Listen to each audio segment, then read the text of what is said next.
That ugly money. Yeah, say it's that ugly money. This is the Ugly Money Podcast. It's about the process of success. Everything between your first dollar, your first million. That's Ugly Money. Podcast. I am your host, Ugly Money Nietzsche. This episode being brought to you by three young queens. The best shea butter, I'm not exactly sure exactly how you pronounce it. It's shea butter. It's shea butter. The best shea butter you'll ever find, made by three young black women. Shout out to them. Make sure you follow them at Three Young Queens. My guest for today, visionary. Check getter.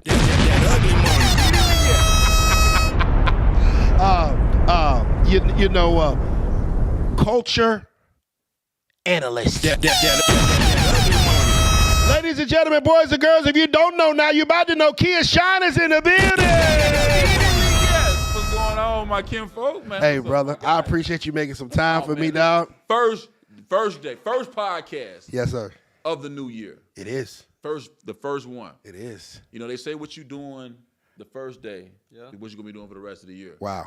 My wife told me, she was like, you know, this is it's still technically a holiday. The feds are closed today. Yeah. I said, baby, 24 hours. There it is. 24 hours. I got to get to it. I have a certain excitement and zeal and zest about this year that I'm always excited when the new year come around. But this year, bro, it's just something about this year, bro. It's just, man, it's 24, bro. I just feel I feel the black mamba. Come on. I feel the Mamba mentality. I feel a Nipsey Hussle. I feel it, you know what I'm saying? I feel just different about it. I feel recharged, re-energized, but I believe it's because in 23 and in 22, hell, and even in 21, there's just so many seeds for that sure are being planted. Exactly, sir. And you cannot have a harvest if you did not plant a seed. There it is, brother. You know what I mean? And I'm excited for the harvest of 24.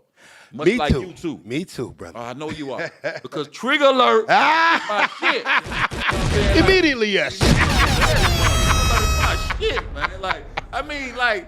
It's just when I sit and I watch it, right? Yeah. And it's just like I get the opportunity to go to the streets or to the hood without necessarily having to even be there. I can just turn on and just get that whole barber shop, that beauty shop conversation right there on my station when I'm watching your platform. It's the barber shop versus the beauty shop. It's barber shop versus beauty shop. You know what I'm saying? And I love it, bro. Yes, I love it, man. Like, it's just, it's the thing about it, I love when people are, it's just unapologetically them. Yes, sir. And it's just that some people can be loud and wrong. As hell. As hell, bro. And I be seeing some loud, wrong folks. Yes, sir. On that trigger alert. You know what I'm saying? Whatever, man. But I love it, man. But my props to you. Thank you, my brother. Thank you, my brother. Bro.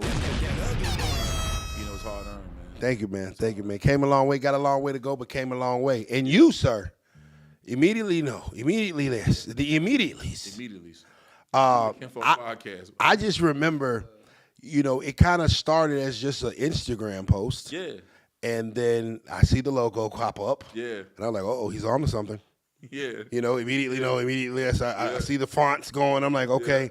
Yeah. And then it just kind of morphs into something of its own. Talk to me about that. I think it's very important with being from a connoisseur. You said something very, very prophetic in your intro was being a culture analyst. And I think you have to be a culture analyst. In the game that I've been in for the last 18, 19 years, I'm like, okay, well, let's look at this thing.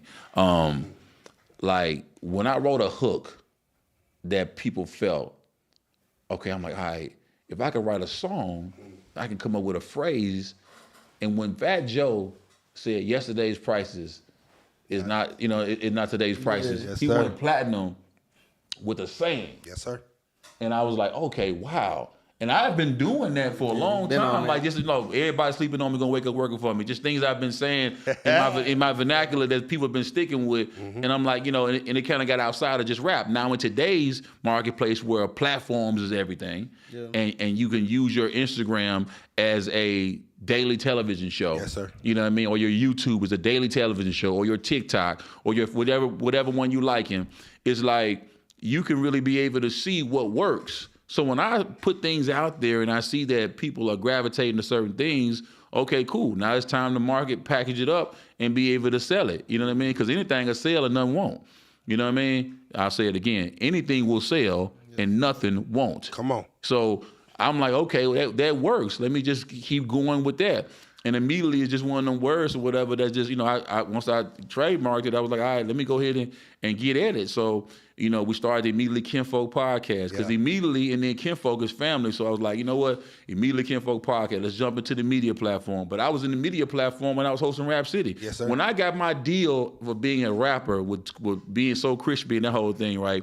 Back with Universal in 07, God put me right at BET and gave me the opportunity to host Rap City. That's great. So I just signed, before I took my first meeting with Sylvia Rome, who was at Universal Motown at the time, right? She's like, I got an opportunity to meet with BET on my own, and they offered me the position to be able to do Rap City. So when I came and sat down with Sylvia Rome, she said, hey, you can't be the host of Rap City and be the rapper. And I was like, well, why not? She was Why like, not? Because you'll be known as just the host and not a rapper or not an artist. So she kind of stepped in. I did about 2 weeks worth of episodes, and then they stepped in and said you couldn't do it. I'm not gonna lie to you, Ugly Man.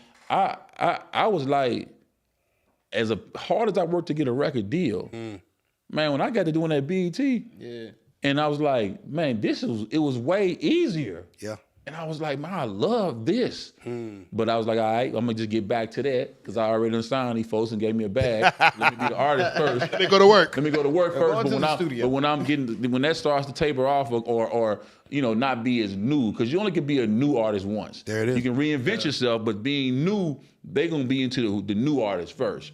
So what a lot of you seasoned artists have to realize by being a culture analyst of the game is when, okay, you're not the new thing, but you can reinvent, because reinvention is the father of survival.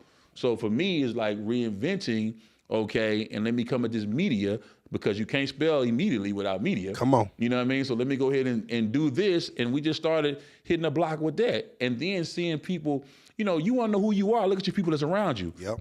I'm looking at you and 85 South and Carlos and them, the people that's around me, they're like Wicked Films, people that just like that are killing it yesterday on the platforms. I'm like, you know what, man? I gotta be honest, and I gotta make a pivot. You know what I mean? And you gotta know when to make that pivot. And I just started making that pivot to, some people will say influencer or whatever, but it was just like, all right, let me make a pivot and take my thing. Plus, I like comedy. Yes, sir. Comedy is, I like being funny. I like scripted comedy. I'm an actor anyway by trade. So it was like, yeah, let me just. What was the boy who just had the comedy show? He just had his joint. He does the what's the boy name? He from Atlanta, man. Desi? Not Desi. He just was on Netflix. Country Wayne. Country Wayne. Yeah. Country Wayne said, told me something that was so prophetic. He was like, listen, you want to do a TV show, go ahead and do it. Yeah. Do it right now on your gram. He said, man, he showed me this thing where it was like, okay, if you have your favorite, like First Take maybe have 186,000 viewers watching their show, and then Skip Bayless maybe had a 200,000 watching the show. They be back and forth. Man said, but you look at these views on these reels and what you getting. He's like, man, I'm millions.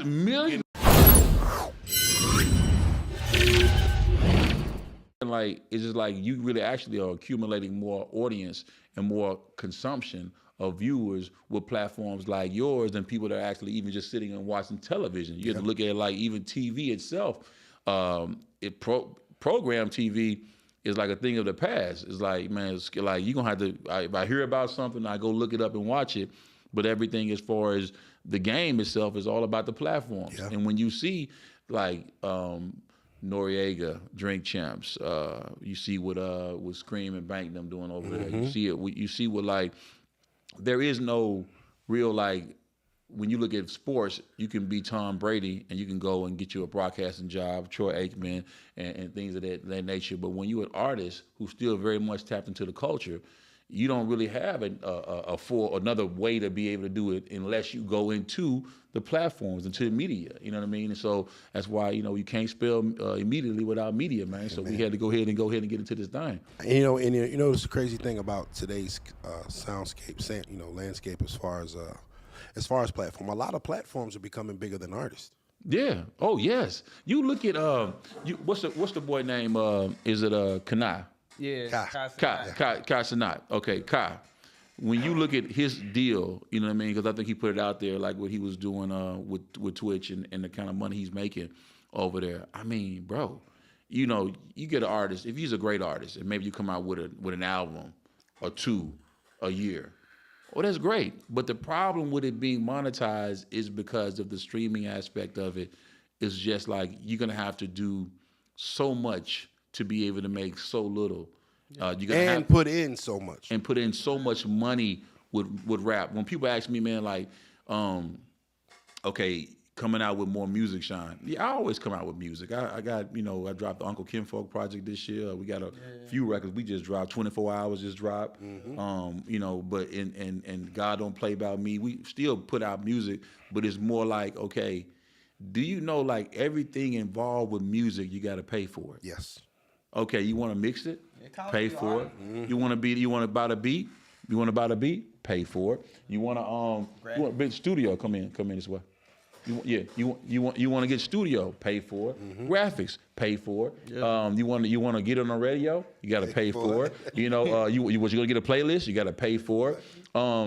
And then the record labels aren't going to give you any type of deal until you have paid for all these things to get these numbers to where it needs to be for them to warrant to even give you any money. Exactly. Yep. So versus why I do film and television or why I'm doing this. Because I can sit and I can go and audition for a role. I don't have to spend any money. Do this right in my house. Right here. Immediately at my house. And then do it and then turn around, okay, and then they're going to pay me. Yeah. You know, and I haven't spent any money, but I'm making money. You see what I'm saying? Like, I didn't have to spend nothing to get on They Clone Tyrone. Yes, sir. You know? So, you know, I didn't spend no money. Bomb drop. But I made money. Hey, bomb drop. You know? Immediately, yes. Number one on Netflix. Like, it's like, so I like that scenario better. And then it's like the duality of being able to, I look around in the equipment that we purchased, the cameras that we purchased, all the equipment that we take to be able to run our platforms can be used to be able to shoot our visuals, shoot our content, shoot our shorts. So if you're not, and you need to have a character. Let me say this too. Yeah. Everybody is not meant to be able to be on a platform. Just because you went and bought you some cameras, got your roadcaster and all that. Everybody is not meant to do this. I mean, I need to be quiet, man. Some of y'all really need to. Anytime is a good time to really shut up. Immediately, no. Everybody has an opinion, just like everybody got a debit card. Yeah. But the thing is, all of them not worth the same. Amen. And your debit card's not worth a lot. So what I'm saying is, I don't want to hear it. You know what I'm saying? Poor. Exactly. Just stop. I don't want to hear it. It's like, man, some people really have an opinion that is worth something because they have years and years and hours of grind and time that they've invested into music, film, television, or whatever the thing you're speaking on in your podcast. You know, you got to actually have something. You have to still be a star. Just like some of the artists out here. Yeah, you make a song, but you're not a star. And because you're not a star, you know what I mean? Nobody really cares about who you are. Come on. You know what I mean? So it's like, it's the same day. You need to have that star quality. You've always had the it factor. You look up and he go meet you running down here with artists. He running. He ain't come running out there. It's like he has the character and it works. You know what I'm saying? So it's like, you know, first of all, I think it's that needs to happen though, man. 'Cause I'm just sick of seeing all these podcasts pop up. Some of y'all, man, take your equipment and go ahead and sell it. Go ahead and sell it. Get a couple $. Sell it to me. I think it's important. And we'll give some game. That's a free game right there for y'all. It's important for aspiring podcasters or show, personalities to figure out who you are and what the people want from you. Yes. You know what I'm saying? When the people choose your character for you, it's always an organic exchange, isn't it? Yeah. Because you're giving them what they want. Yeah. Now you could try to force this thing down their throat, and your views are going to be immediately down. They're you know what I really mean? low. Yeah, right. Low views. But when you listen to your audience, and you feed them what they need to feel fed, they come hungry. They're gonna rock with Yes, you. they And do, they're gonna man. always patronize and buy a plate. Yes. Yeah. Listen, man, like they gonna buy some. That is. Shoe Crazy wine. I'm here with the Broken Heel. It's the pineapple flavored vodka, handcrafted, ultra premium, triple distilled, and black owned. Make sure you follow them at Shoe Crazy Wine on Instagram and get yours today. When I drink, I like to drink black owned. Shoe Crazy. Gentlemen, this episode is being brought to you by Shoe Crazy Wine. You see what she's doing with the bottle?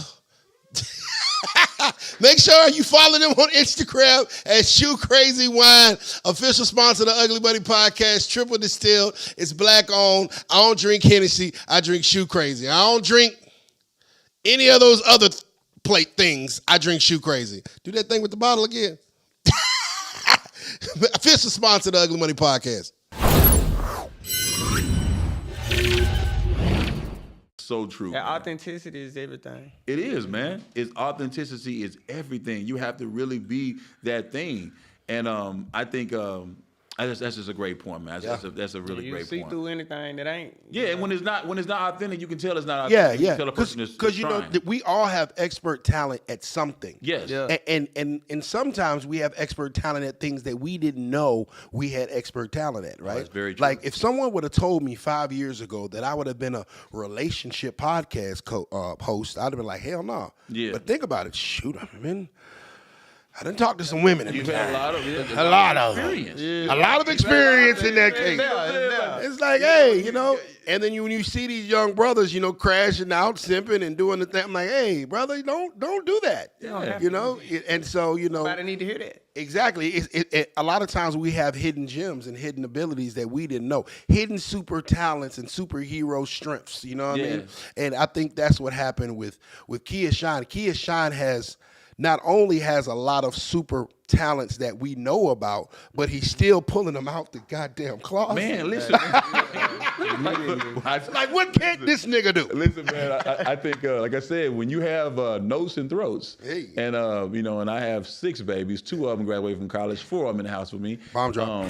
That is the motivation you need. I think one Yeah, time for you sure. said like we have an advantage by being fathers. Yeah, definitely. You know, because we wake up with knowing that our purpose Yeah. is right in front of us. Like, you know what I mean? There's not a scenario to where, and then we in the situation where it was not given. You know, I come from Memphis, man, and Memphis was rated in 2023 one of the roughest, most dangerous cities to live in. And that's nothing to brag about, be happy about, because I really wish it wasn't that. But what I always try to do is come against that negative narrative, because I feel like it's important that we change that negative narrative. It's imperative that we change that narrative. And I think like when you come from nothing, though, and you come down here and you're in Atlanta and you're in the mix or you're in this game and you see so many opportunities, bro, it's like hard not to be able to like, hey, I wanna be better. I know that there are multiple hustles, and one is too close to none. One must have multiple sources of income. One So is too close to none. if you got one of anything, it's too close to not having none of nothing. Y'all better learn new You know tricks, what I mean? brothers. So it's like you had better go back into your bag or into that bag, because you just never know what bag is necessary and needed for the task. And it's about bettering yourself. Like, you know what I mean? If you're not growing, you're dying. Yeah, it is. The minute you stop learning, you're gonna stop earning. Okay? Bomb drop. So if you sitting here and you think you know everything, okay, you can't be a student, okay, well, guess what? If you don't be a student, you're not going to remain prudent. I have to learn. My man, the wrong pain over here, always is showing me, like, you know, I'm not the most technical, savvy guy, but I sit Neither here am I. and I have to learn. I see you got staff that's helping too. I have to learn how this and how this works and how to be able to do this and that and work this app or this program and that whole thing. But I'm smarter for it and I'm better for it. You know what I mean? Because I gotta get this bread. I gotta get this money. Speaking of getting money and hustles, we know Kia Shine, the artist, Yeah, the host, yeah, the podcaster, indeed. the manager, Yeah. the deal broker. Yes, indeed. Some of the biggest deals Indeed, ever. indeed, indeed. Right? Yeah. But before all that, was it true that Kia Shine worked at City Gear?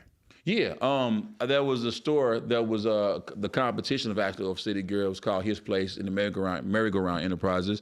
And yeah, I had a clothing store that I worked for, and really that clothing store was really that popped my popularity off in Memphis. Yeah, that was that store that A-Ball MJG used to come in. We didn't have a lot of stuff that fit A-Ball. He was kind of big. But Shouts out Ball. But you know what I'm saying? But JG used to be in there, Penny Hardaway. That's how I met Penny, you know what I mean? And Penny ended up being the first guest on our podcast on our inaugural season. So it was like those relationships I still have to this day, but it was just being able to be fresh and being able to be in a spot that was the nucleus of that, you know, that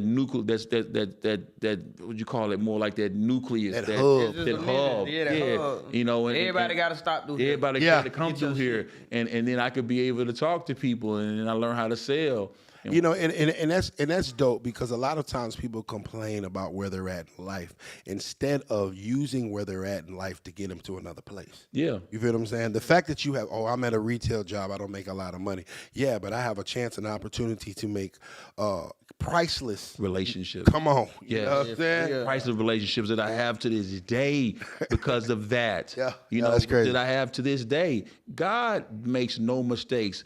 Every experience that he gives you, there's a lesson and a blessing in it. So you got to be able to receive. Sometimes it's going to be the lesson, sometimes it's going to be the blessing. But when you get those lessons, you learn them, because no experience is like for void or whatever, bro. It's all meant for something. Yeah. Just like you were telling me about all the females that you've been with, because you've been had a long bag a long time. You know what I mean? So when that comes with a lot of women, a lot of whole thing, and you get that experience. Get experience. You can be able to tell somebody else something. Yeah. And then here's the thing that comes along with it, that the part that we all just don't talk about, but it's the anointing. The anointing and the conviction. See, these are the two things. When you speak, though, that conviction, the thing that convicts somebody else's ear to know that what they hearing is real and real. Like that doesn't come often. So when you have that and you could speak that and you're anointed to speak, you know what I mean? That's when you should be doing, that's when you got to go into that bag and use that to be able to give out, because you're giving. You're giving, and we got to be givers out here. Come on, man. You know what I mean? We're going to stay in the hustle bag. Let's stay. I love that bag. A lot of it going on. It's 24. Kia, how the hell did you inspire the Hustle and Flow movie? Well, I think like in that scenario, early on, I remember meeting Terrence Howard, and rest in peace to the director of the movie as well. I remember meeting Terrence in 03, when that was 04, when I was in Memphis shooting that joint. A lot of the people that were in the movie was about, Skinny Pimp, Gangsta Black. Wow. So Skinny Black was Ludacris's character. That's crazy. So really, it was a character that Craig Brewer made. He put Skinny Pimp, Gangsta Black's character, made it Skinny Black, and made that part to Ludacris. But those two artists, Skinny Pimp and Gangsta Black, were my artists. And I put out albums on both of those artists. You know what I'm saying? Yes, sir. So put out artists on both. I put out albums on Skinny Pimp, Still Pimping and Hustling. I put out albums on Gangsta Black and Skinny Together, the Mayor and the Pimp. And those were really good independent sellers in the southern, in the Midwest region, when I was distributing my records through TVT and Selecto Hits. So a lot of that music is what shaped Craig Brewer's, I guess, pen, and when he was doing the screenplay. When you were seeing that movie being made, did you know or feel that it was going to be the cultural phenomenon that Hustle and Flow became? Nah, I didn't, man. I really was a little bit upset about it, because it was making Memphis like, I was like, man, Memphis, we fresher than that. Like, we're not, we're not. Like, we ain't that damn. We're not that country, bro. Like, why? Beats in my head, like, I got the beats in my head, man. We don't say it like that. It ain't like that, bro. Like, you know what I'm saying? Like, and some of the stuff, like, they just made it.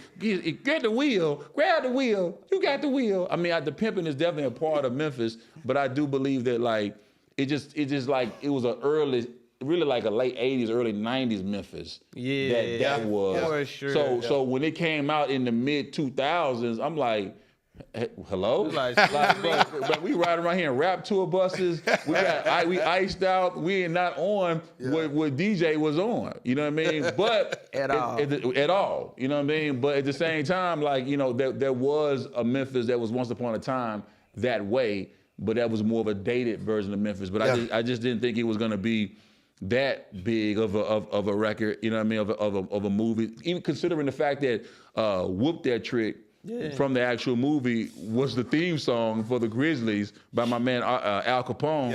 And that's just an incredible thing to see, like, just to see how that, from movies to, like, you have a stadium full of people, white people, blacks, saying, whoop that trick. Yeah. It's just incredible to see that.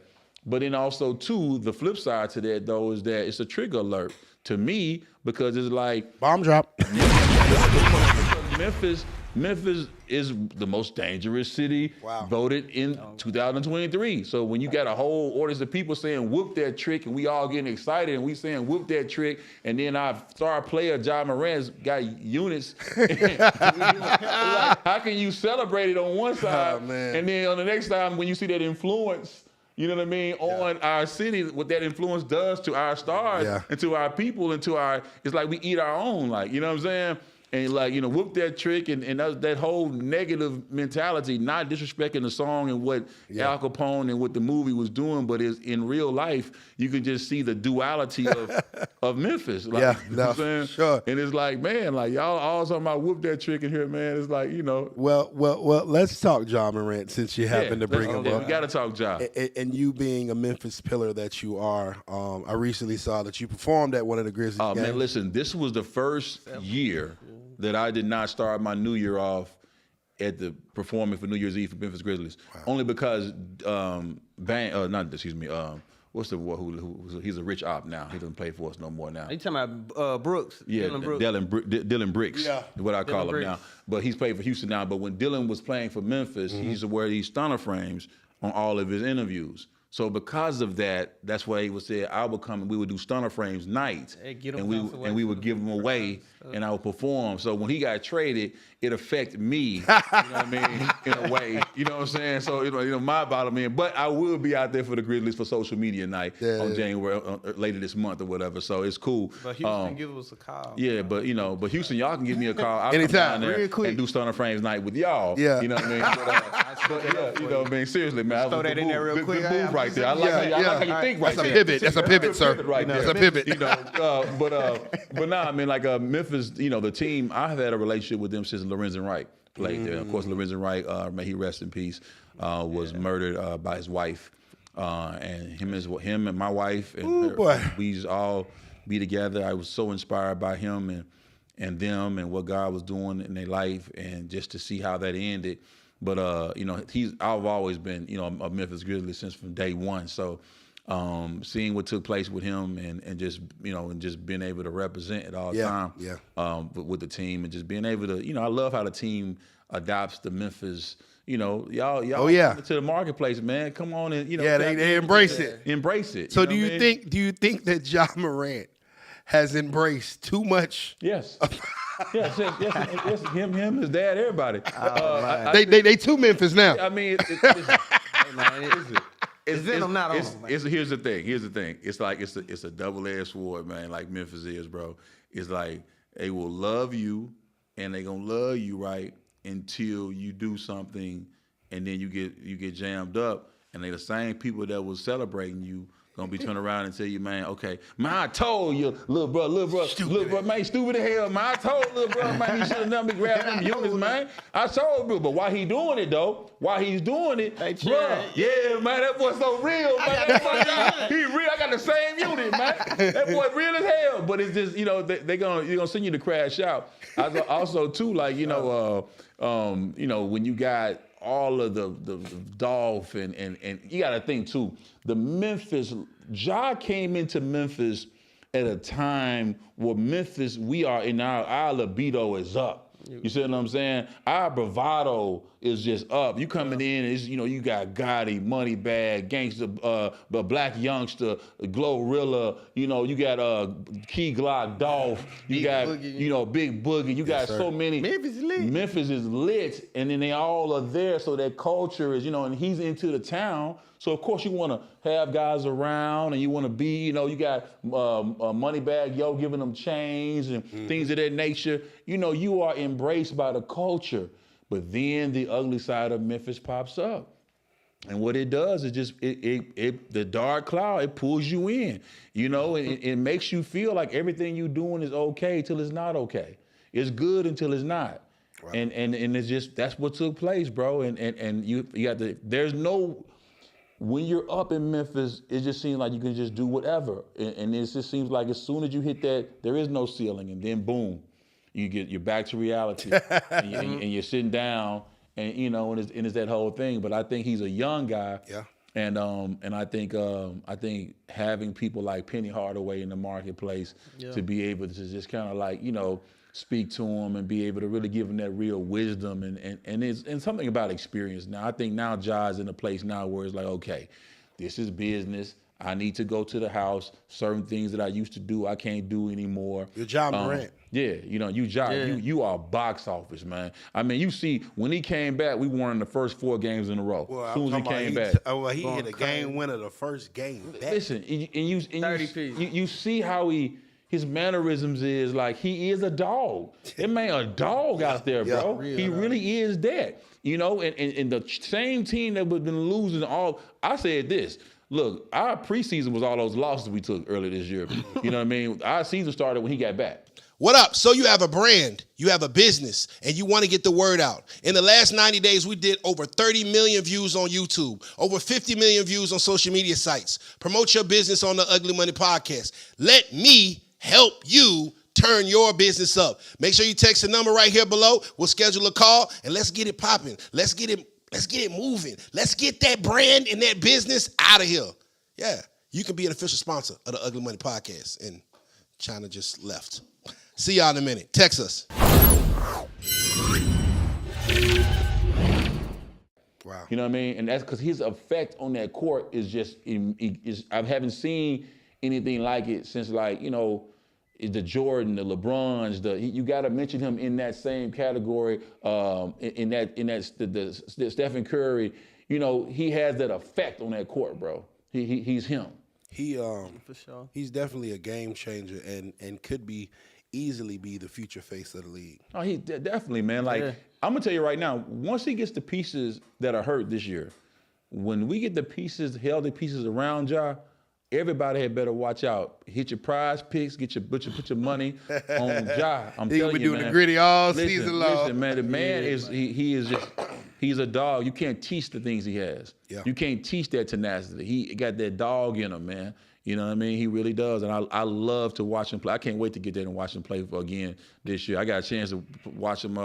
We was front row last year when we beat the Lakers or whatever, man. Just that energy, bro. Oh, you had to say that. Yeah, we beat the Lakers. Yeah, I mean, he said it again. Yeah, I said this time once for you, once for him, because he think LeBron better than Jordan, and I just, man. I don't understand how anybody can really make that. I love LeBron. It's a logical, but it just makes it's an immediately, repeatedly no. Michael Jordan is the best who ever do this thing called basketball. I was watching the movie. Have you seen the movie about the Jordans? What, Last Dance? Not The Last Dance. I've seen that.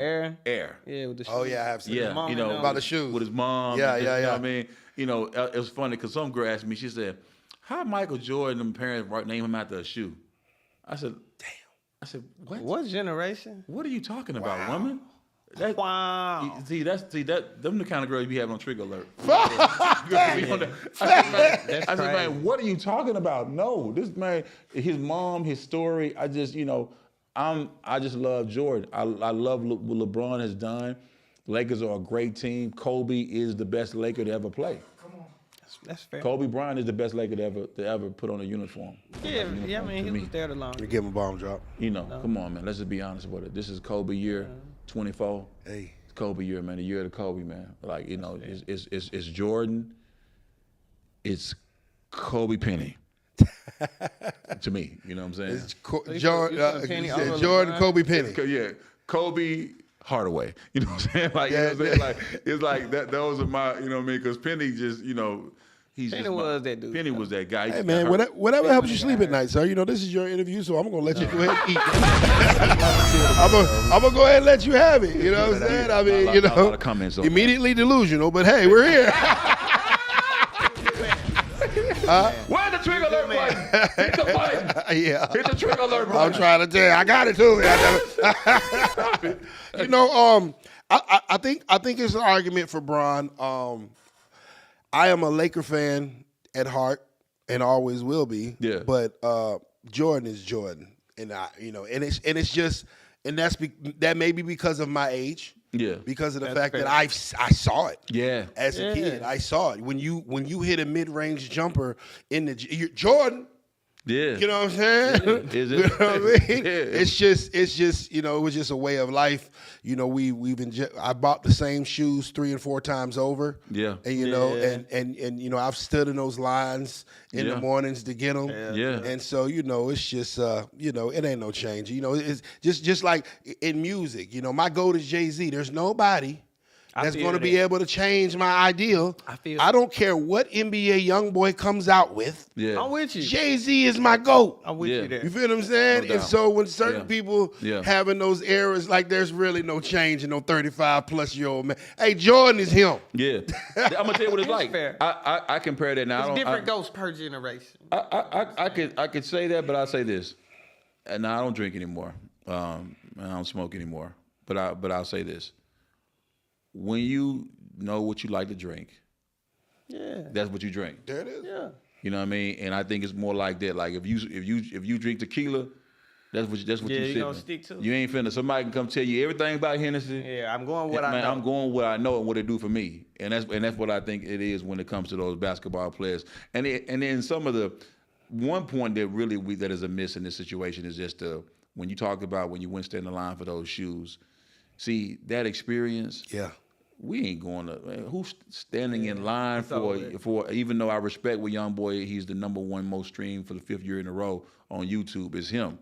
But I just say like as far as the connection, the soul connection between me and Young Boy, I don't have that because there wasn't that experience. Bro, I used to have to go to the record store and get Hard Knock Life. Yeah. Volume 2. I used to have to go get the Black Album. I used to have to physically go, make time to walk in the store and get it. Yeah. Then you get it, and then you open the paper up, Yeah. and it's got all the credits, and you Gotta reading read the them, thank yous. Yeah. It was an experience. The music Yeah. was an experience, and I think that we appreciated it way more because it was an experience. Now it's just, oh, it's out. Click the link in the bio. Yeah. Boom. Yeah. But back then, it's like, nah, you got to put gas in your car, go up to the other side of town, walk into this mom and pop, wherever you get your music from, Yeah. buy the joint. You didn't want to get it from Walmart because they had the edited version. Yeah. Definitely You don't. feel what I'm saying? Immediately. We've done that so many times. Yeah, exactly. That was a thing. Yeah. Going to Walmart and getting it like, oh, where the cuss words at, right? Too Yeah. sad. So you go get the dirty version. You pop it in. You reading the credits. You looking at the pictures. It was a thing, and you know you rode to that music a lot longer. You appreciated that music. Yeah, you know What I'm did. saying? The craftsmanship of it, but People stole the music too. for sure. And then you had to go back and buy it again. That's what the youth. It was less accessible. The youth, the new marketplace don't have to go through that. Nobody's gonna steal the Black Album or steal Reasonable Doubt from you because it was so bumping. And then you in there, y'all vibing, and you done smoking, you forgot about it, and man, your man done got the CD. Yeah. And it's a theft, but you ain't mad at it. My nigga hit me for my CD. Okay, bam, I'm gonna go buy another one. Yeah. And it's like crazy. I remember there was times that we would have a CD for the car and a CD for the house, bro. Yeah. Damn. We would sure. buy the same album twice. That way you Yeah. got it in the car Yeah. already. Yeah. Yeah, you know what I'm saying? Like it was just different experience. NBA young boy would never. No disrespect to young boy. No, it's just Different day and age. it's just different. But speaking of music of today's climate and landscape, Memphis is on a tear. Yes, we are. Yeah, we are. Fire right now. You know, one would have to be a hater to say that Memphis isn't running rap. Yeah. it just is what it Yeah, is. yeah. We other cities and states may not like it. Yeah. But Feel how the you facts feel. are the facts. Yeah. Where did this dominance in music in Memphis come? Production. It's production. I think as with anything, it's about the tempo and how fast or slow music is going. And I think the tempo has always just Memphis has always been a marketplace. It always was known for beats. Yeah. And now it's just the beats along with that same type of vibrato, that dog, like we got that because we've always been the step brother of Atlanta. We've always been like the smaller market. We've not really always got our true, we influenced a lot, but not really got the full, just the, okay, man, these guys are gonna get all the love for it. Yeah. We've come through and we've influenced Atlanta, influenced some of the greats from Atlanta. I know I have for certain. And they'll take it and run off with it. And, and they may kick you back a free verse or something like that. but they can take the thing and run off with it and they will do it. But now, because of social media, people are able to see who originated certain things. Yeah. That sound, it started with how much 3 6 Mafia was being sampled. Come on. Going back to like we go back to when I hit it one time, I'm a wife. Let's go back to that G-Eazy, because when Herman Cardi in that song, but a lot of starting from that time frame, we see a lot of people that were sampling Memphis music, and then I think that same record was sampled like 3 times in the same in year. the same year. Was it ASAP Ferg that did it too? Ferg did it, you know what I'm saying? Yeah. Ferg came and did it too. So it's like the sound became one of the most sampled sounds. Yeah. And then, we had, what a blessing that came through was that we had someone like Yo Gotti There it is. came through, and he got his situation. He got a boss situation to be able to put out other Memphis acts. Yep. So when he got his situation and he was able to put out other acts, that opened the floodgates. Then people have to understand this too. When something is popular in the masses, okay, then what happens is, no matter what, that sound is the sound, the tempo that people are on. Yep. So even if Gotti didn't go help Dolph, okay, follow me on this. Even if Gotti didn't help young Dolph, it still helped because of the fact that sound was putting out there. So when Dolph come through with his sound and tempo, even though he doing his own thing, Yeah. that tempo is what everybody was on, that sound. So when he came through with his voice on that sound and his movement with the PRE movement on that sound, it still works. So we all benefit from that happening directly or indirectly, whether this person is, when Gotti makes a hit and then go grabs Glorilla and go grabs Moneybag Yo, or go grabs Black Youngster, or go grab Black Boy JB, and all these hits are being made out of Memphis, then the corporate America and the record labels are saying there's no feelings involved. This is what's working. We're gonna cut a bag for what's working. Yeah. So, which means that other things from Memphis got a chance to be able to get that light because Memphis was now a viable product. That All Glorilla friends got deals. all of them. See what I'm saying? So that was what I mean. It's like, so like you look at how great Key Glock is doing right now. Amazing. Key Glock is coming with anthems yearly. Anthems. Okay? And but that's because of the promotion and what young Dolph is, what he put into that. So it's like with that happening, that wasn't happening in Memphis for a long time. People would get up and just be like, I'm the king of Memphis. Hey. And not really reach back so it could be a scene in Memphis, like more than one thing in Memphis. Now that that's happened, now you got finesse 2 times. Yeah. You're gonna continue to see more and more acts come from Memphis, and the production is one thing that I feel like we are still like. Tay Keith is Drake's. That's his go-to guy. Yeah. You don't have a lot of the hits that Drake has made after Best I Ever Had that I co-wrote. Hey. After that, but a lot of the hits that he's made, he still leaned heavily on Memphis. Yeah. on the influence of Memphis, Tennessee from the production level of Tay Keith. Yeah. Tay Keith deserves his flowers because of the fact that Sexy Red came from Tay Keith. He did. She did. You know, and then Drake's, all of the songs that on this last project and then on Scorpion, all of these songs that really connected to the streets and to the charts that went #1 were produced by Tay Keith. It really was. So these are all. Then you got Hit Kid who ushered in the whole Glorilla and all the females in the shop. Yes, he did. So when you got these producers and these artists making a move, that's why you see what's happening. That's why it's a reign, because we are winning with the sound. And now, a great segue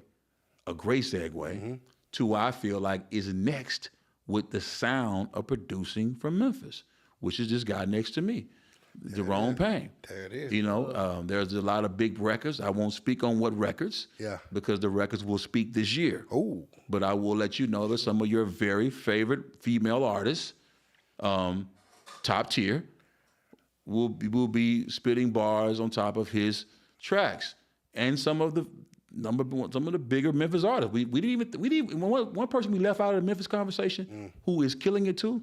Yeah, is NLE Chopper. facts. We left him out of the conversation. Kids love him. He is in Switzerland somewhere right now.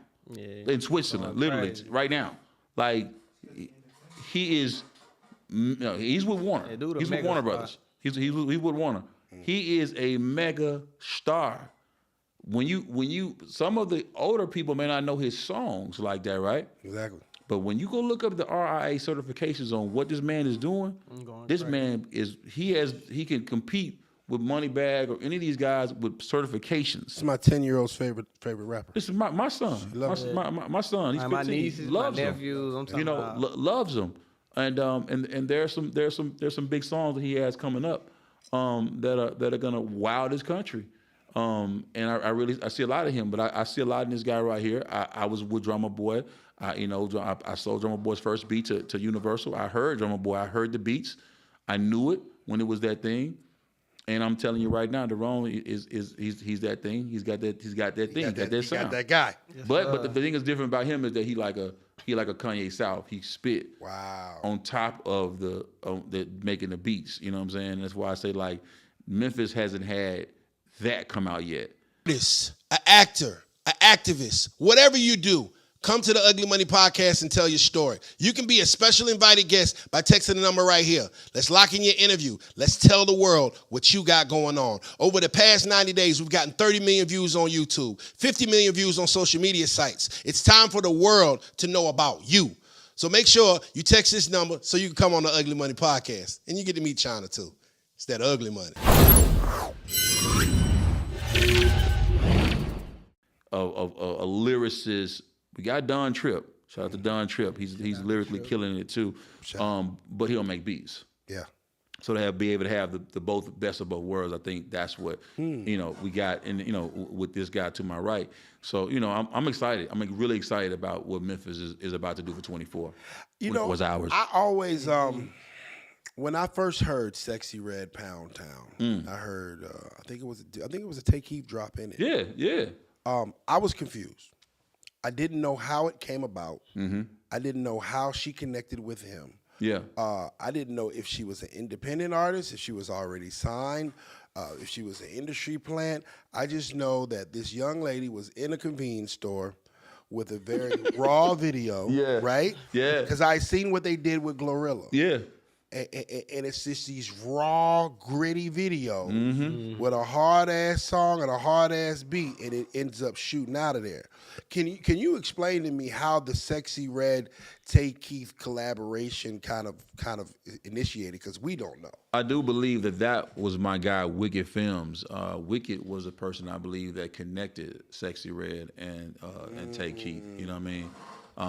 Wicked is definitely he's Wicked's always been like the world star of Memphis. You know what I'm saying? As far as what's up. I just talked to Wicked yesterday. Yeah, shout out to Wicked, man. And he has a son with autism too. That's why we really connect on that as well. But he had a spot out in St. Louis, and I think he had already like put that play together, and I think that that's what took place. But I love what what they're doing. I just think like, and I think, you know, a Memphis Hustler, he saw what Hit Kid and Glorilla did. Because Hit Kid went and got all the ratchet. He did that. He got the whole hood. But see, this is what I noticed though, and this is what I don't want to happen. But I really hope that we you see how fast the female rap game is, or the rap game is. You know, Glow came through in 22. Heat-seeking missile. A missile with FNF, and then it's like the same format, the same thing. Not saying there's no beef between both of these artists with Sexy Red, but you're just saying how It's like the same exact format. it's like the same let's call it format, space. and it's just I see what you're doing, and boom, I'm gonna raise you. It's like, okay, I see you, and you bedding. Okay, I raise you this, and that's what took place. Now it's like the longevity factor plays out. Now, can you repeat the same success over and over again? Like that's what we've yet to be able to see. That's what we've got to see from so that this movement we got from Memphis isn't like, you know, how Gotti successful continue kept going with it. Bag has continued to keep going with it. You know, what we've seen from some of the artists in Atlanta has been this consistency. We don't want this trend to end. Yeah. We need to be consistent. We're coming with hits after hits because there's somebody waiting. See, one thing about it is when you get on and you get hot, understand that there's somebody that's like on the bench and they're just looking at your whole situation and they saying, okay, cool. Okay, I can see what they doing good. I see what they meant. I'm gonna get in the game and do this. Exactly. They're gonna emulate and try to push your envelope to the next thing. You know what I mean? It ain't about reinventing the wheels, it's about making a better tire. And some of these artists gonna make a better tire than what you had going on.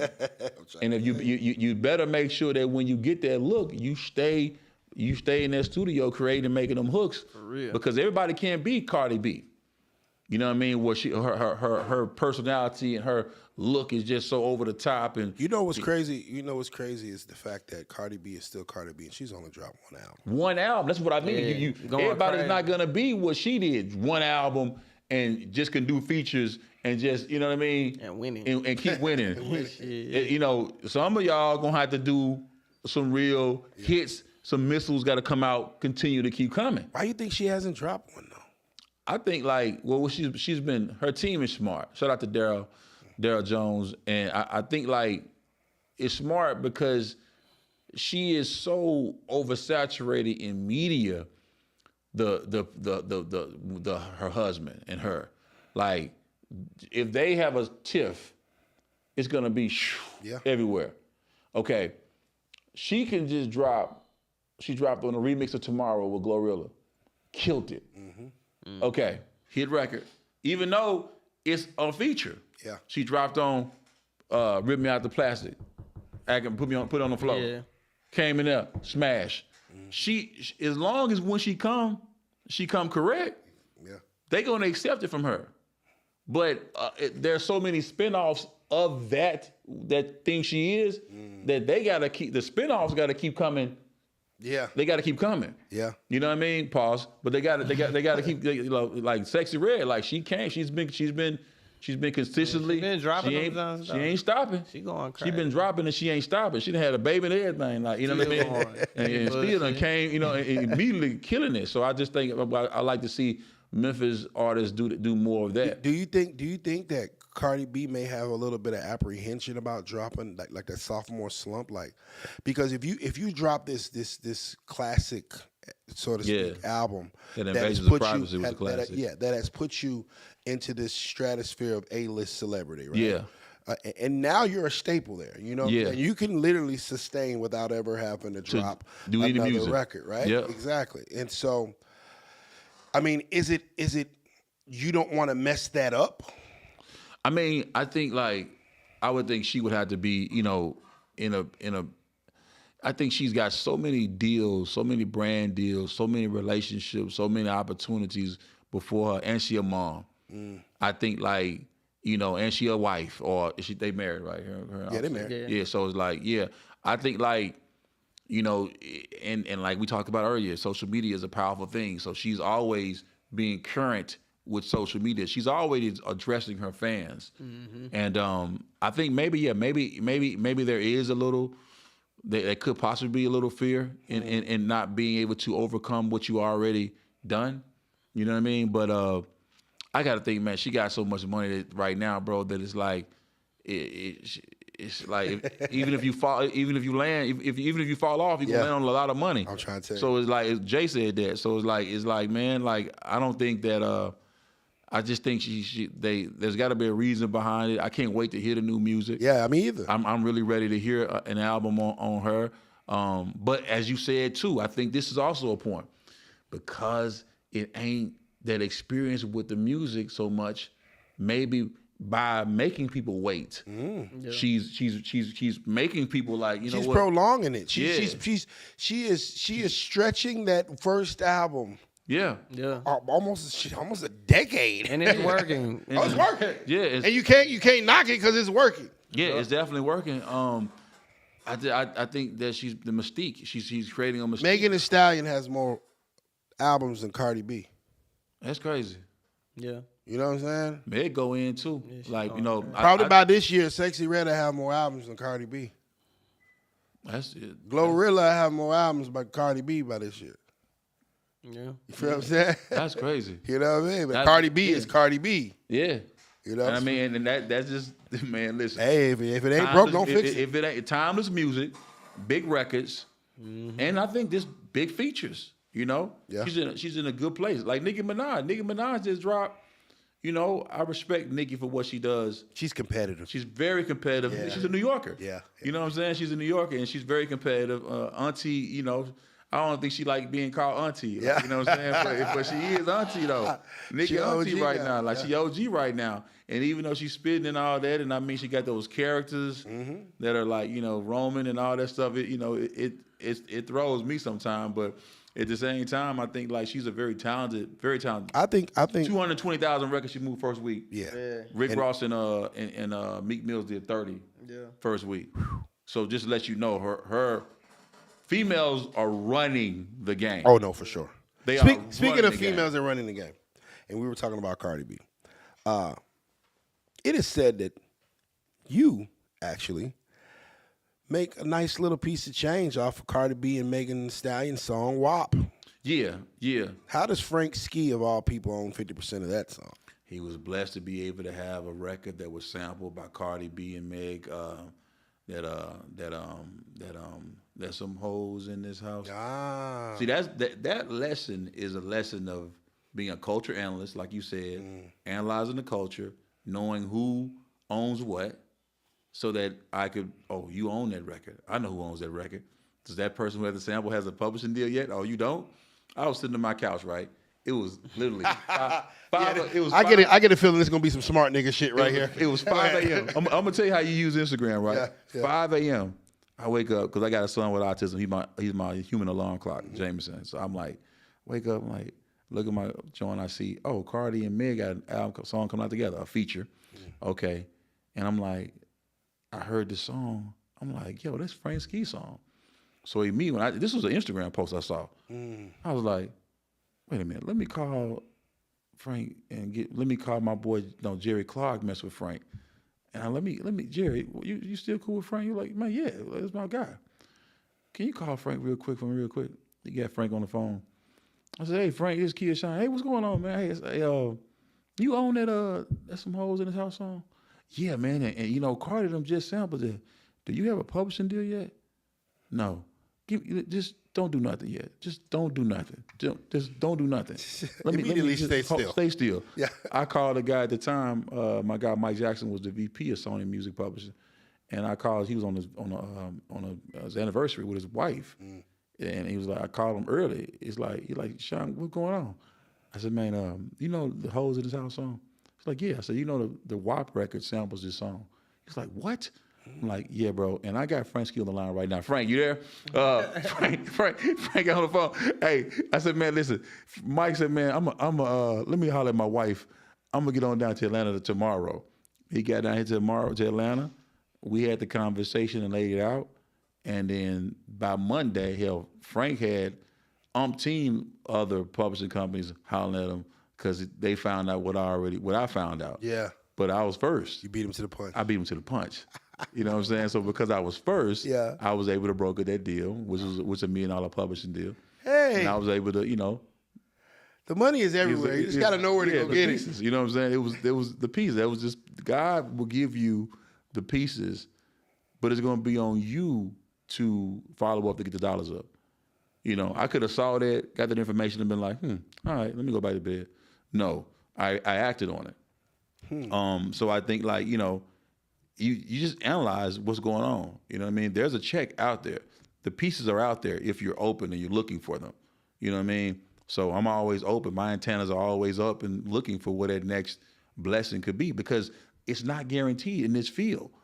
We never know when the next place was going to be. Yeah. Next brand deal, the next sponsorship, the next situation. We don't know. So what we do know is what we able to control, we do. But what we don't know, we got to get out here and make something happen. So when we find out little tidbits of here and there, we go make something happen. So that's how I made money off that WAP record, to answer your question. Amen. But there are going to be other checks that are going to be coming from those two artists very soon from other things. You know what I mean, that are happening. And one thing I do know is this: if you break this interview down, just time capsule it, because you're gonna be able to see something later after this interview, and then you're gonna come back to this interview, and then you're gonna be like, okay, damn, he said it was something else. That's what he was talking about. That's exactly what I'm talking about. So we're going to give you free game.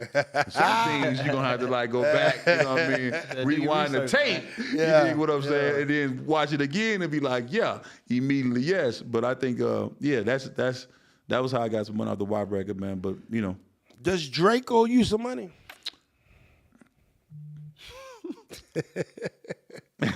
Hey, since we on the fact of getting money, I like talking about getting money.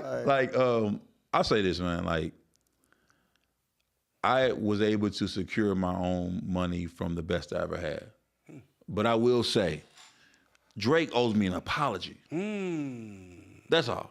He doesn't owe me any money. Drake owes me an apology. And I don't expect to get it. I don't expect to get it. Yeah. Nigga don't owe me nothing as far as you gonna give it to me. But since you asked the question, yes, sir, of does he owe me something? No, he don't owe me the money. I got the money, unbeknownst to him or whatever. I got the bread from that. But the apology for him coming out to the masses who follow this mega star and talented artist, when you come out and say Kid Shine was lying, man, I don't know, dude, and all that or whatever. He's just he's cloud chasing. I don't believe. And see, that's written in pen, not pencil. See, you can't erase that. There are some articles that you said that are still out there, that people that believe in you and believe in what you say, they believe that. And it's like, so, and someone else who would have got a co-writer credit for a song that went 5 million, like Best They Ever Had did, maybe would have got a whole lot more work based on him having that writer credit. But when the person whose song is written for come out and say, oh, he lying, and then when it comes to find out it's true, and you don't come back and say, damn, my bad, I was wrong, I don't, you got people that still believe that. You see what I'm saying? So, and that's that part of it. I feel like it would be a bigger man of him to be able to come out and say, you know what, bro, that was my bad. You know what I mean? On that. You know what I mean? But we not, you asked the question. Yes, sir. I'm gonna always answer honestly or whatever, but I'm not holding my breath for it. Yeah. You know what I'm saying? At all. But just clean up your mess, Drake. Yeah, that's all. Shoe Crazy wine. I'm here with the Broken Heel. It's the pineapple flavored vodka, handcrafted, ultra premium, triple distilled, and black owned. Make sure you follow them at Shoe Crazy Wine on Instagram and get yours today. When I drink, I like to drink black owned. Shoe Crazy. Gentlemen, this episode is being brought to you by Shoe Crazy Wine. You see what she's doing with the bottle? Make sure you follow them on Instagram at Shoe Crazy Wine, official sponsor of the Ugly Buddy Podcast, triple distilled. It's black owned. I don't drink Hennessy. I drink Shoe Crazy. I don't drink any of those other plate things. I drink Shoe Crazy. Do that thing with the bottle again. Official sponsor of the Ugly Money Podcast.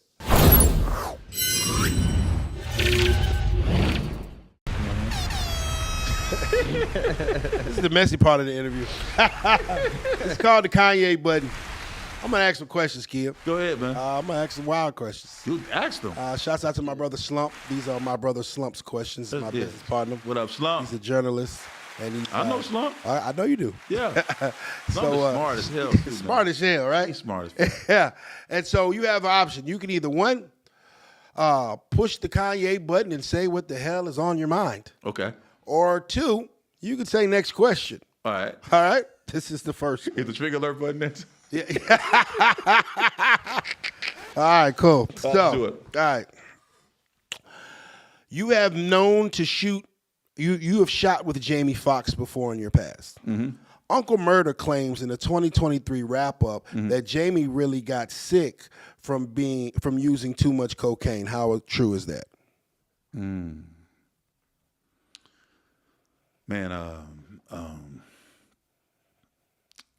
man, that's I have never done cocaine, and I've never done it. I've never done it, but I will say that I have been on set, not with Jamie. I've never seen Jamie do cocaine, but I have been on set with certain individuals, and they do coke is the first choice of drug in that particular thing. I would hope that was not the case. I would hope it was not the case. But could it be the case? I mean, that's only for Jamie to be able to speak on, like, you know what I mean, on that situation. But I got too much respect for Breon as well as for Jamie to speak on something that I didn't personally see myself, you know what I'm saying, at all. But I will say this, though. If you are using coke, and I'm speaking to my actors and actresses out there, people that's in that game that they use it, fentanyl is a real thing, and they just a little bit take a little bit, and you're dead. So just please, be careful, because I've seen so many actors that's just like, hey man, come on man, no, immediately no, I'm not gonna do that. Immediately no. No. So yeah, I please man, don't be swayed when you get in those rooms. And I felt like I was on the outside, like looking in, like, when they go in and close the door, and you sitting out here like, damn, we all kicking it, and all of a sudden, like, you not involved in the party. It's nice outside. Well, guess what? I'll just go outside. Ain't no problem at all. Like, but don't feel like you got to go do something just because people around you are doing certain things, man. Keep your nose clean. Immediately no to cocaine. Immediately no. Second question. Second Kanye button question. Immediately yes or immediately no? Yo Gotti is a self-proclaimed ex-coke dealer. Is he capping? Was he really having motion like that in the dope game back in the day? Okay, Yo Gotti definitely was really in the streets. Definitely was doing his thing. Him, Jook, and his mom and them, like all of them, like, you know what I mean, were really in that thing. Gotti was more, and he'll tell you himself, he was more robber, you know what I'm saying, than that was my take on it, you know what I'm saying, it was more of that, than the, but he definitely was in the streets for real, you know what I'm saying, like, as he says his own self, rob, steal, kill to put some food on your people's plate, you know what I'm saying, like, he been taking bricks from people who deserve the bricks to be taken from. These are his own words. Most North Memphis niggas is on that, you know what I mean, on the robbery thing or whatever and stuff like that, lay with you for a minute, buy a couple of things on you need or whatever, and then rob you or whatever. Like, so that's the North Memphis MO. So that's being true to where he's at. He definitely put that time in the streets, and he's always was smart. He was the guy that, I may not agree with some of the things he did in the past, but he's definitely shown that he's matured and grown. You know what I mean? And in certain areas, certain things, I feel like it's very competitive still. I think that there's why wouldn't Kid Shine and Yo Gotti have when we did a classic album, Life, that's streaming right now on all platforms, Life. Gang. That was in '03, you know what I'm saying? And it would be dope for the city to see us do some music together, you know what I mean? And I've seen individuals that Gotti actually got to shooting with and stuff like that, and they made amends with each other. I think that it would be dope for Memphis to see me and Yo do something together. We had a falling out around the time of the Life album, and that's why we hadn't really worked together again. I did get a chance to produce on Glorilla's album. Get That Money was a record that I produced on her album that's just now went gold. So yeah, we'll take that, and I appreciate that. But I didn't understand why they didn't shoot a video for that record. You know what I mean? It was a dope song. She played it on Glorilla got on Breakfast Club and said it was her favorite song on the album, and played it with Envy and them, but then never got a video for it. And that kind of thing made me wonder, like, damn, like, is it what's up? Like, is it something there? You know what I mean? Like, you know, but I'll be open. I'm open for it, and he definitely really did live that life. You know what I'm saying? So, There it is. You know, he definitely did. Pushing that Kanye button, man. Yeah, you know what I mean? I'm gonna speak. I'm too old. Hey, man, goddamn, Kia ain't ducking no smoke today. No smoke at all. Like, no at all. Like, it's 24, man. Like, I mean, like, these are things. These are maybe unpopular truths. You know what I mean? And somebody has to be willing to speak these things, instead of just like, you know what I mean? Just because you know, yeah. There it is. Yeah. Last Kanye button question. What up? Ah, man. It's one of them questions. He's slump, okay? Slump question. I know slump, man. Slump, okay? They ain't Nietzsche. I'm reading from paper this time. Yeah. Cut the bullshit. Who was responsible for young Dolph's death? Oh, man.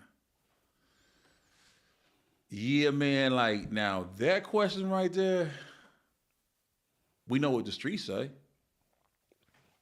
you know, but that's one of the one I'm going to pass. Hey, I finally got him to do it. I'm pass. I finally got him to hit the button. My name is Bennett, Hey. and I'm not in it. Hey. Like, seriously, man, like, you know, now that right there, boy, we. Hey, and ladies and gentlemen, that was the Kanye button.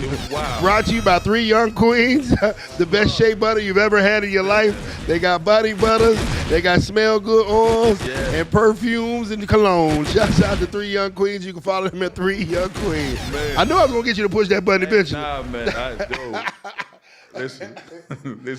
Anytime is a good time. You don't want to be that uncomfortable. No, Truth. that's not that right there. Immediately, I'm not in it. I'm not in it.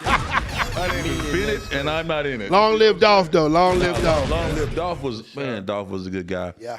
Dolph was one of them guys that you could call, and if you had a play for Dolph, man, listen, hey Dolph, I got somebody up here, bro. He want to get a verse for you real quick, man. I'm gonna have to get, I'm gonna have to put my.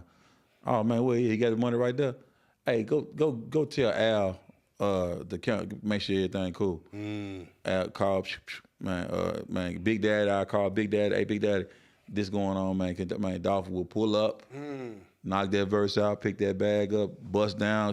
There you go, Shine, and we'll keep it moving. I respect the shit out of him. That's dope. You know what I mean? Like, he would do that. I had a show play for him. Hey, dude got a show. Boom, boom. You know what I mean? Like, well, okay.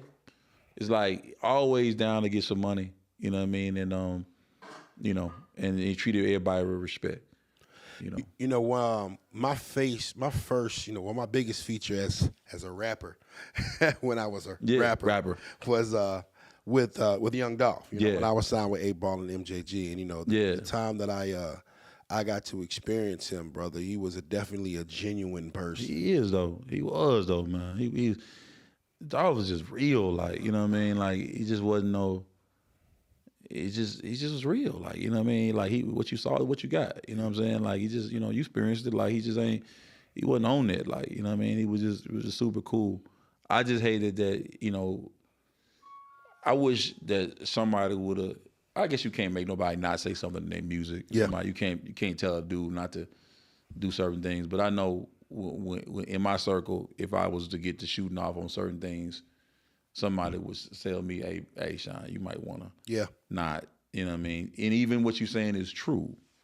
You know what I'm saying? Like, you know, you might not, just because of what might come behind the it. kind of energy that may bring. What you're speaking into the universe. What you're putting out there, bro. And it's just like, that's all. I just wish someone would have been a little more adamant on just saying, hey, you right, you true and all that, bro, but just let it go, because, you know, you know, Memphis a different animal, man. It's a different animal, man. When we were just yesterday, when we were you know, celebrating in the New Year, we had a New Year's party, and 100 Shots came on. Man, what? And my partner, my partners, crazy, right? One of my partners said, hey, you know what's crazy about this? We love this song, but it damn sure didn't age well. No, it didn't. No, it didn't age well at all. And mind you, I'm not even picking sides, and I'm just saying, like, I just wish he had a lot of other songs, you know what I mean, that were crazy. But that is a great record. Notorious B.I.G. Let's talk hip hop. Who Shot Ya? Separate the weak from the obsolete. Like when Notorious B.I.G. dropped that Who Shot Ya, bro, that wasn't a good song to come with at the time. Even though it was banging, it was crazy. That's gonna put you in a line of fire. And when that put Notorious in the line of fire, because Pocket just got shot. And it was like, boom, that's gonna set the streets off. And then he ended up losing his life. I just, you know, man, just like so many of these artists I see, and they rap about what they're doing, and it's so real and it comes true. And then those songs are the songs that touch the people, but then at the same time, what's the price of that though? You know what I'm saying? Like, what's the price of it, bro? Like, you know what I mean? What's the price of it? And yeah, man, like, you know, because you can't control people. You only control you. You know what I mean? So, you know, tell you, man. Hey, man. You know. Long live Dolph. Long live Dolph. You gotta do a freestyle before we start, bro. Oh, yeah? Like that? Listen, y'all gotta hear this, man. Immediately, yes. Come on, man. You gotta spit. Right This is the first time somebody's freestyled on the Ugly Money podcast, by the way. Really? First the time first- every Come time. on. Immediately, yes. Come on, man. Yeah, come on, man. Immediately, yes. Yeah, man. Please. Let's get it. Please get one on me real quick, man. Look, the wrong pain started off in South Memphis, Orange Man to be exact. That's where I was living, trying to grow up and not be another statistic, trying to grow up and not be another. See, look, at a young age, watched the news, saw the killings. Auntie got shot. That's when I lost all my feelings.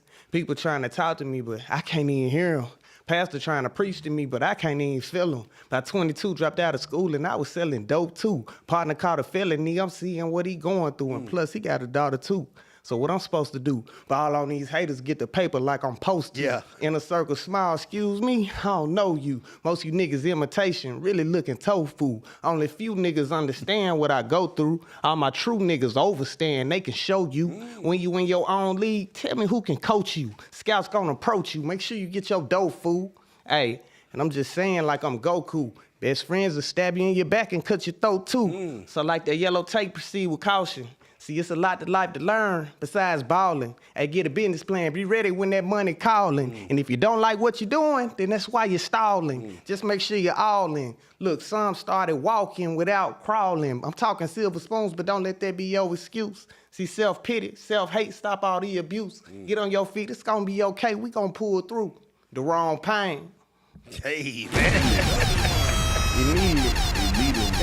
Immediately, yes, man. And he got them beats too, like, you know what I'm saying? And he got them beats too. He got something to say, and he got them beats too, you know what I'm saying? So, What up? So you have a brand, you have a business, and you want to get the word out. In the last 90 days, we did over 30 million views on YouTube, over 50 million views on social media sites. Promote your business on the Ugly Money Podcast. Let me help you turn your business up. Make sure you text the number right here below. We'll schedule a call, and let's get it popping. Let's get it moving. Let's get that brand and that business out of here.